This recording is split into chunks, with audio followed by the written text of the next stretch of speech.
Imagine trying to cross an ocean without refueling for weeks. You'd need a tank bigger than a football stadium and a fuel bill that could buy a small country. So why do massive cargo ships run on what sounds like industrial sludge instead of the clean diesel in your car? Let's break it down. Your car uses refined, light diesel or gasoline, smooth, clean, and pricey. Ships, they prefer heavy fuel oil. It's the thick, tar-like byproduct left after refineries squeeze out the useful stuff. Think of it like gourmet coffee versus instant mix. One's premium, the other's cheap, thick, and perfectly fine for long hauls. Here's the math that rules the seas. Heavy fuel costs roughly a third of what cleaner marine diesel does. A giant cargo ship burns tens of thousands of gallons daily. That price gap isn't just a discount, it's the entire business model. Shipping moves global trade on razor-thin margins, so cheap fuel wins. But wouldn't thick sludge wreck a regular engine? Absolutely. Your car's engine needs quick starts, high revs, and delicate injectors. A ship doesn't. These vessels run on massive, slow-turning two-stroke diesel engines that spin at about 60 revolutions per minute. That's slower than a ceiling fan. These ship engines are essentially brick houses with pistons the size of coffee tables. They don't need high-speed precision. Instead, they use low compression, built-in fuel heaters, and brute thermodynamic force. The heavy fuel gets warmed, filtered, and slowly injected.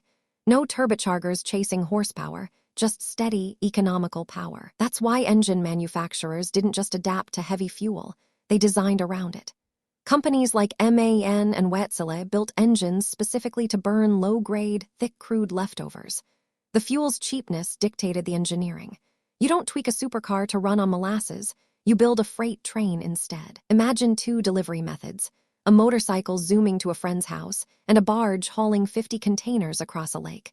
The motorcycle needs premium gas, sensitive electronics, and perfect combustion. The barge, it just plows forward, ignoring speed, chewing through cheap fuel, and prioritizing payload over polish. You literally can't put heavy fuel in a car.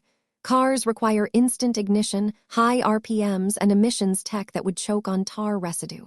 Ships, they don't care about 0 to 60. They care about 0 to next continent. Speed is optional. Range and cost are mandatory. Is heavy fuel eco-friendly? Honestly, not really. It's loaded with sulfur and particles that pollute. But regulations are evolving. Ships now use exhaust scrubbers, and newer maritime rules push toward cleaner alternatives. Still, until those options match heavy fuel's rock-bottom price, shipping's budget math stays exactly the same. So why heavy fuel? It's not that engineers love sludge. It's that oceans are massive, supply chains are global, and heavy fuel lets massive vessels cross continents without burning more money than they haul. Cheap fuel wins. Engines adapt. The world's goods keep moving. Want to see how the global economy survives on ugly but efficient engineering? Drop a like, subscribe for more ELI5 breakdowns, and comment below. What other everyday machines do you wonder why they're built the way they are? I'll see you in the next one.